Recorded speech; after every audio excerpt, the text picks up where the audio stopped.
What's happening, everybody? Post KOH adventure. Yeah, pull on transmission out of this guy because that's essentially what took me out of the race. But I guess let's start at the beginning. Tried really hard to get that beautiful car done. Pretty much got everything done in it that I possibly could. All that's left is finishing the wiring, which Total Racing Solutions and myself tried, but it just got to the point where we didn't want to cut any corners. So yeah, this is the car.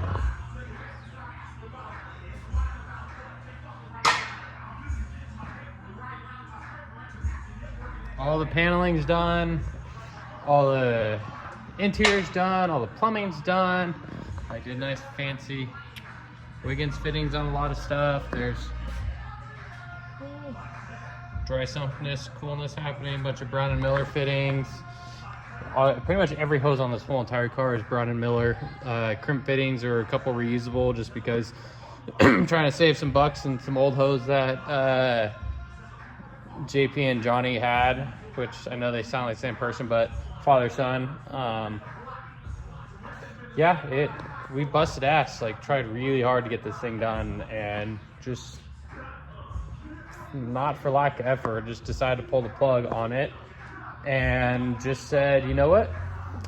We're not racing hammers this year because I don't want to take an untested car that I don't know and take it out there and not have a good showing. Biggest thing is I didn't want to, it wasn't going to do that car justice. It's just one of those things that just wasn't going to do it justice. So pull the plug on it, and I just happened to randomly message Bailey Cole, and just a random text message just in a joke saying, do you happen to know any 4800 cars that are sitting not being raced right now? And I never got a text back or anything, and I got a text the next morning from Dave Schneider, and he said he has a car that is sitting in Carson City right now and to go pick it up. So what do? I jump in my truck, hook up my trailer, go to my shop, unload everything out of it that was set up for that car, and throw whatever I thought might be ready for this car, which really wasn't a whole fucking lot. And yeah, so I drive with Carson City to Baja Dynamics, met up with Elvis and the crew over there. They're finishing putting the final touches on the car, and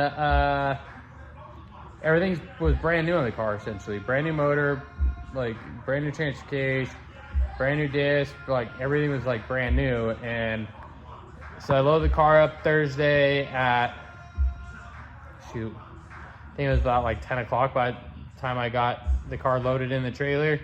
Left there about 10:30, drove till about 2-3 o'clock in the morning to on my way down to Hesperia to meet up with Josh West with FTA to get the car on a hub dyno. And so get the car on the hub dyno, everything goes good. Josh goes to back it off the hub dyno, kind of stutters in reverse, and couldn't figure out why that was. Whatever, he kind of revved it a couple times, came back, so then he took it for a rip up the street, comes back, puts it in park. I get it, go throw reverse, absolutely nothing. So yeah, load it in the trailer, drive to the lake bed, get the car unloaded Friday night. Buddies, we pretty much just pushed out of the trailer, drove it right over to into our tent area, and that's where she sat for the night. Saturday morning rolls around about 10 o'clock because I finally actually got a little bit of sleep from going from 1 to 2 hours of sleep every night for the past month trying to thrash on that guy. And yeah, slept in a little bit, woke up, started yard and training out of this thing.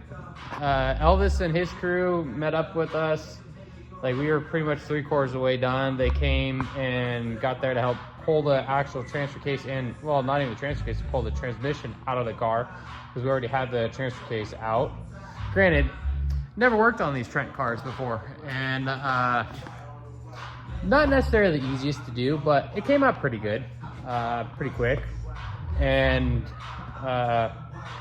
yeah, got the tranny out and proceeded to wait around for somebody to try to build it or go through it. And finally got a hold of Chris at Maxima, dropped it off to him Sunday night.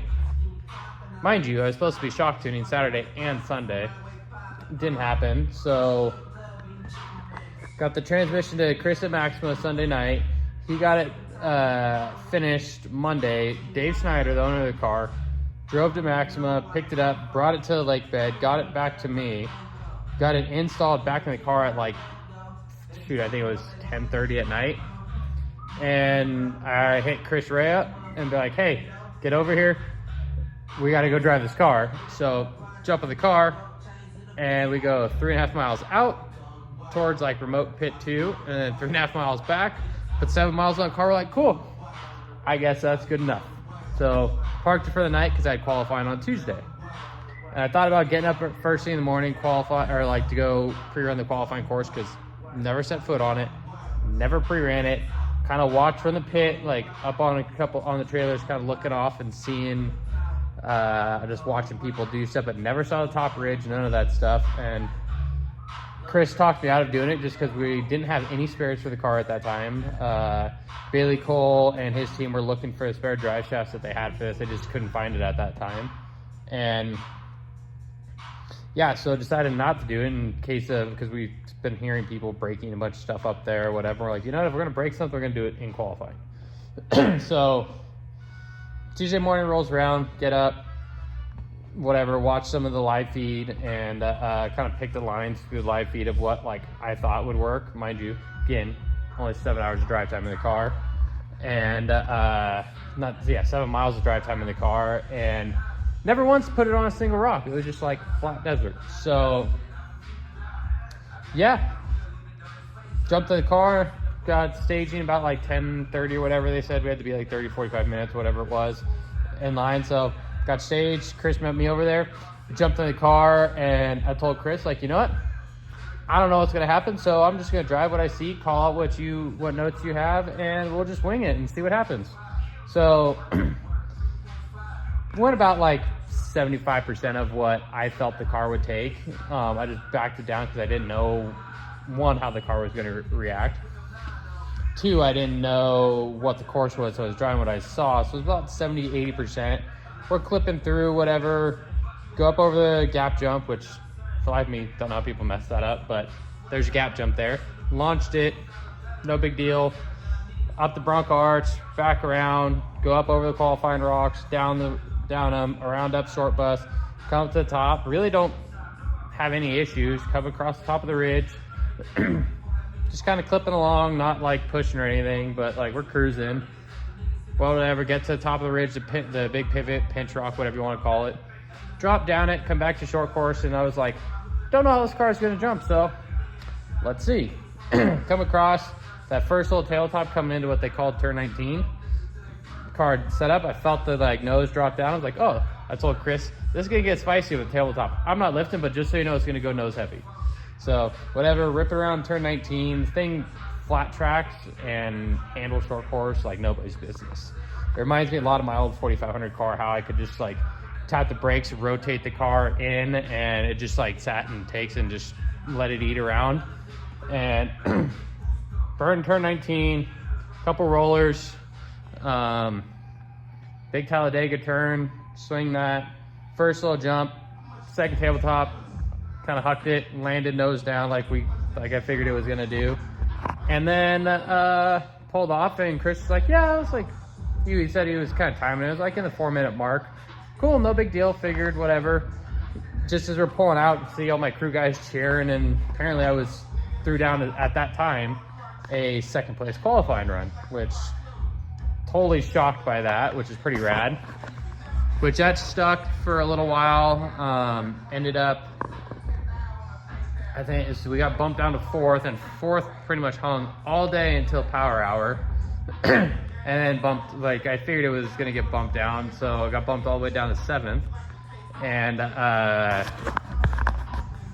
yeah, I was super stoked with that for being in a car that I have never driven before, and really literally only had 7 miles in it. So felt super stoked about that. Training was working good at that point.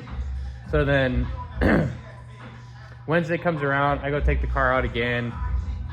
I knew like shocks need a little love, so I pulled them off.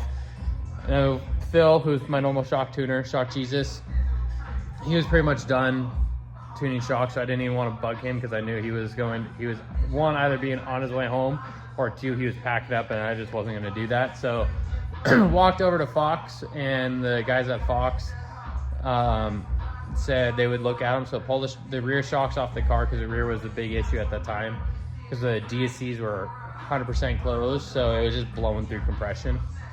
And I'll show a couple videos in here and you'll see what I'm talking about.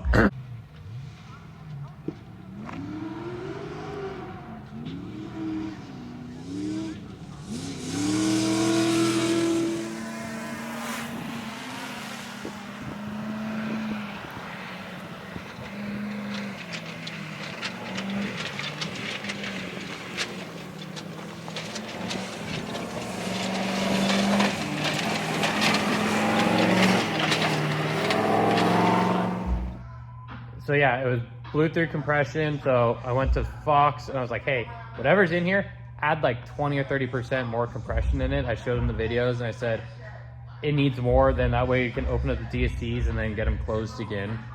Or like close them down to wherever I felt comfortable. So got them back, went back out. I went back to camp once I got them back on the car, got the car ready for tech and contingency on Thursday.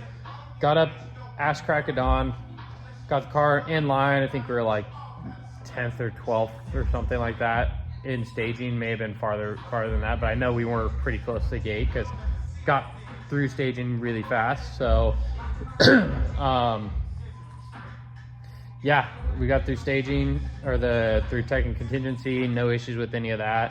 Then unload all my crap, put on my helmet, and go take off for a rip to see how the shocks felt. Quickly realized I need to close off some DSCs on the back again, so I did 5 more clicks in the back on the high speed and like 3 on the low speed, and then I'm like, you know what, that should be good. Get the car, go through it, start nut and bolting it, just how I normally do. Elvis and his crew from Baja Dynamics went through and prepped the car already, but I have a thing that I don't not touch a car. Like, I go through every nut and bolt that I can see and tighten, torque, and just make sure that everything is up to my standards before I leave the line. And so yeah, did all that. My crew helped me with that. We got trucks loaded up, divvied up, had our team meeting, had a bunch of buddies from Australia. I think there was 9 or 10 of them that flew over, which was freaking rad. And yeah, we figured out, we split everybody up where they're gonna end up going. And then, yeah, race day comes around, get up again, ass crack of dawn. So, get staged. Pretty much, I'm lined up next to Dylan Summers, which is Derek Summers' kid. Super rad to see next generation coming up and doing so good for his first race. Go over to him, the gap jump was still there, so there was a bypass around it. I went up to him like, listen, I'm not gonna come into gap jump with you. I started on the inside, you're on the outside. It's easier for me to take the inside and the bypass around, go underneath the gap jump, and you can go over, and that way we're not ending each other's race for some reason if we get tangled together in the gap jump. And because we all know Hammers is not one in the first 100 yards. It's not even one in the first like 15, 20 miles. It's not one in the first lap. But I just know I've been doing this long enough, so I told him like, hey, you can have the gap jump, go underneath it, whatever, do all that, start clipping through. Quickly realized the shocks were not enough. And it's on nobody's fault, just didn't have time to get the car as fast as it could have been. And again, it was just freak training issue on that. So whatever, deal with it. Come through pit 2 the first time, which was about like 55-ish miles. Had him top the tank off. That was our first planned fuel stop. We didn't want to stop in main pit where everybody else was because we wanted to not deal with that giant shit show of getting in and out of pits there. So we set up a pit 2, first fuel stop, topped off with fuel, and I told him like, hey, close off all the DSCs in this thing, stiffen it up because it is blowing through compression again. So did all that. Thing felt a lot better. Took off again on lap 2. We weren't the fastest in the desert because, again, just shocks were not right. And Chris and I realized that it's better to try to just finish the race at this point, because once we realized the car wasn't going to be as fast as it should be, we took the mindset, you know what, like, back down. Let's just kind of cruise and take care of the car. Because I tried a theory of if you go faster, it gets smoother. When I was doing about like 65, 70, shit was getting beat out of us, I cranked it up to 90. Didn't feel any better. If anything, it was worse. So I backed it back down to like 55, 60, and just literally just told Chris, hey, dude, we're going on a Sunday drive on a Friday.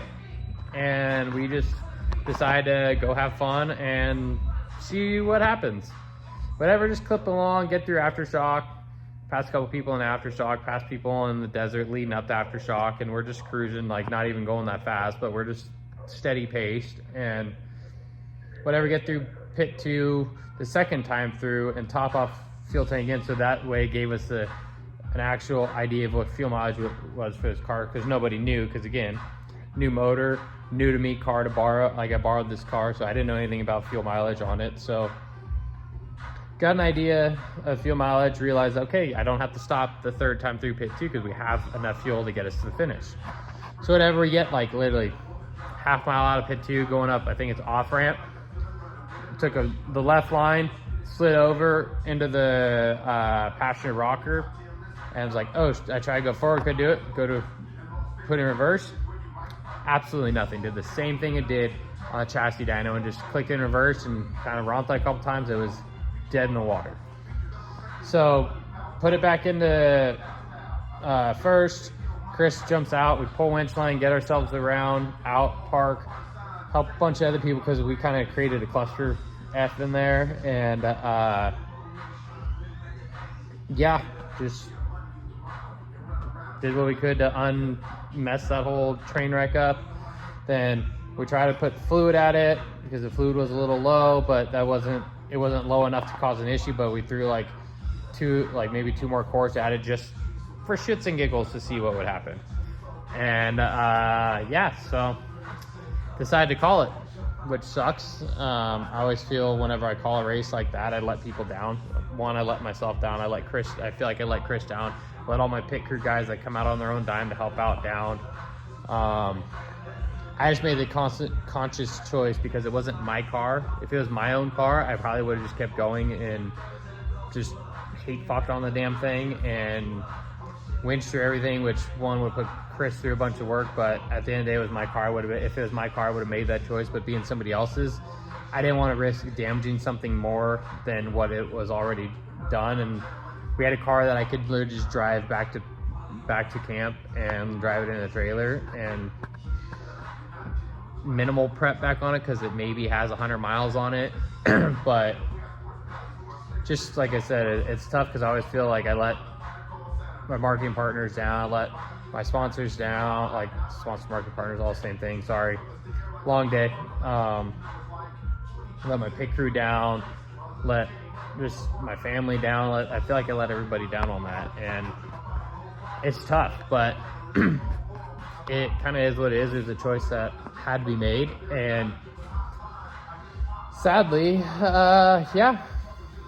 So here I am, Trent car, up on stands, and everyone hates these things. They clown on them being the V4 stands. They say they suck, but it's been pretty good for me. They can't be any worse than the Harbor Freight jack stands. Everyone knows fails, so doing decent there. But training's getting ready to come out of this car. Just got all the interior out of it. One thing I got to mention, Kevin Gamble hooked it up with letting me borrow 8 of his Dirty Life wheels, because this car is 6 on 6.5, and my car is 6 on 5.5. So none of my wheels worked. So I borrowed wheels, grabbed some old tires that I had sitting on the shelf that were old race takeoffs, threw on his wheels, and yeah, like he let me borrow them. I gotta replace a few of them, but that's not a big deal. I'll work that out with Dirty Life and see how I can get some wheels sent back to Kevin. But those ones up on the shelf back there, those are 6 on 5.5. So can't send those ones to him. But yeah, definitely it was a huge collaborative effort between a lot of players in this to get this car and get me personally racing. And yeah, can't thank Snyder enough, Dave, for giving me a car to run. Like, it's kind of hard to imagine someone just hands you keys to their $120,000, $130,000 race car and says, hey, good luck, go have fun. And definitely fortunate enough that Dave trusts me enough with this thing to take care of it. And yeah, stoked to get it put back together for him, get it turned around, get it re-prepped, and sent back on the door for hopefully to be sold. If anyone's looking for a car, badass Trent Fab car, the OG first production 2012 model Trent Fab car. Was originally a 4400 car. I believe Dave still has all the links to make it 4400. The trailing arms are already set up. Upper shock mounts are there. The front has both shock mounts. I'm pretty sure Dave has a set of leading arms that has a coilover and a bypass mount on them. It may just be a coilover mount to the actual bypass mount to the leading arm. I can't remember. But yeah, this car is gonna be money once I get done with it. There's not a whole lot to do. Like I said, Elvis at Baja Dynamics and his crew did a bunch of work already. I just gotta fix the damage that I caused and just go through and do basic prep on it. But I know she's gonna be for sale, so make sure you hit up Dave. Yeah, my car. Yeah, she gonna be a unit. Got some really cool things. I don't know. I'm just really stoked to get it done. Just literally down to some wiring, a lot of wiring still, and got a lot of programming to do for the ECU Master stuff. But JP at Total Racing Solutions is gonna help me out with all that, which is pretty rad. Yeah, I'm shooting to make it to Stampede. Ideally, I don't want to take the car for a short course race for its first race. I've been gearing everything and designing everything on it to do more desert long distance stuff. But if it happens, it happens. I'll get it. I'll take a Stampede. May not be the best showing, but it's gonna be there. Hopefully, cross my fingers, and hopefully everybody else cross their fingers and toes that's watching this. You'll have to come check it out. Like I said, got some really, really cool technology in this thing. We did a lot of things different than other people have done. One, this is gonna be the first Liberty Mountain Fab car leading arms. I know there's 2 other ones being built right now, but actually I think there's 3 other ones being built, but I'm pretty sure mine's the farthest along and is gonna be the first one actually debuted. Did something really rad. I was keeping it a secret, but everything on this car is on heat exchangers. There's not a single air to oil cooler on this thing. Hydraulic steering, heat exchanger. Transmission, engine oil, heat exchanger. Like, it's pretty cool stuff. PWR built us this really bitchin' extra core, which is this guy here, which sits in front of the radiator. You can see they're both right there. And radiator obviously runs off the water pump. The only heat exchanger for the that's ran off the actual engine coolant is this guy, which is the hydraulic steering. Everything else is ran off, again, this what is called the LTR, and that is ran off of this water pump. And that's pumped through, blah, blah, down to, let's see if I can show you. Let's see. This unit here, which probably better to show you from the front. That unit. It's got 3 21 plate heat exchangers in there. It's a custom one-off unit that we designed for this car. Total Racing Solutions has all the CAD files for everything. We can call PWR, get matching radiator, heat exchanger, everything. So if you want to adapt any of this to your guys' car, we can get you squared away with all that stuff. The mounts, they're, like I said, they're designed for the Liberty Mountain cars, but I'm sure they could work with everything else. They're pretty basic, but yeah, like I said, PWR built this. They built that big heat exchanger. Like I said, 3 21 plate heat exchangers in it, 1 21 plate that's just for engine oil, and then 2 21 plates that are for the transmission. And it's going to be a whole lot of programming to get the 2 brushless fans that are controlling pretty much every cooling in this whole entire car. That means controlling radiator, controlling the temperature going in and out of the LTR, all that stuff. So it's gonna be pretty cool. I'm pretty stoked on it. Like I said, there's a lot of technology in this car, a lot of cool things that are happening, and you're gonna want to see this thing in person. Like, it's the nicest thing I'll ever have. I don't think I can ever top building something like this. For me, like this, there's a lot of headache, a lot of like cussing, swearing, throwing things, like messed up a lot of panels just to make sure everything was as perfect as I could. And I said it was super frustrating, but I pushed through it, was able to do some cool things. Yeah, I think you guys are gonna like it. So yeah, hopefully, I said hopefully it's at Stampede.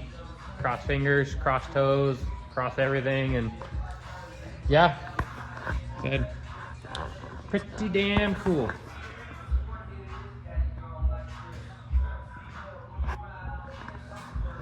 You guys got some questions on it? Let me know. I'll have to answer them, do the best I can. Again, questions on this car, questions on the Trent car over there. Let's see. It's gonna be a lot. Gotta get prep 1 car, get it ready to go. 2, gotta finish my car and get that ready to go. So I'm busy, but not going to quit. Haven't quit yet. I don't know why I would start. So I wish I could have my car at Hammers, but it's got to be perfect. I'm not settling for anything but perfect on this car. So going to, like I said, just do my best. Hopefully it all works out. Like I said, get that car dialed in, and we'll be off to the races. So, yep. Don't know what else to tell you guys.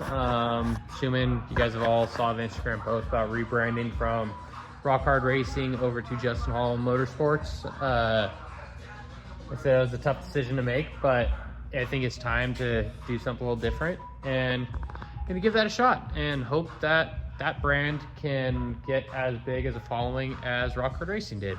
And just gonna try to do some cool stuff and stuff outside of just rock racing or Ultra 4 stuff. I want to get the brand involved in all aspects of motorsports. That's why it's called Just All Motorsports, not just Ultra 4 racing or racing. There's tons of other avenues in motorsports that I feel we can, as a brand, help out and like put our influence in, and I'm looking forward to doing that. So hopefully you guys kind of can stay on board. I know it's been a long time since I posted a video.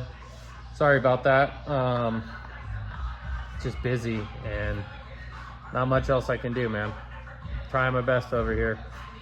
Got some really awesome people that are on board with me and helped out, and I had buddies that, like I said, flew over from Australia. My buddy Archman was there almost every night with me working on the Liberty car, trying to get it done. He came down to Hammers, helped out a ton there. Like buddies from Washington came out, Missouri. Like my wife and kiddo have been amazing about this whole train wreck of the 2025 King of the Hammers. So weirdly enough, still married after this, but means that I really got to keep her. So I'm pretty stoked about that. My wife's probably gonna laugh when she watches this, but that's cool. Again, just want to say sorry for not putting up a video. Just got busy and life and race car takes priority sometimes. But we're here, we're back. Do what I can to keep posting more videos. Like I said, car's getting there. We'll see you guys later.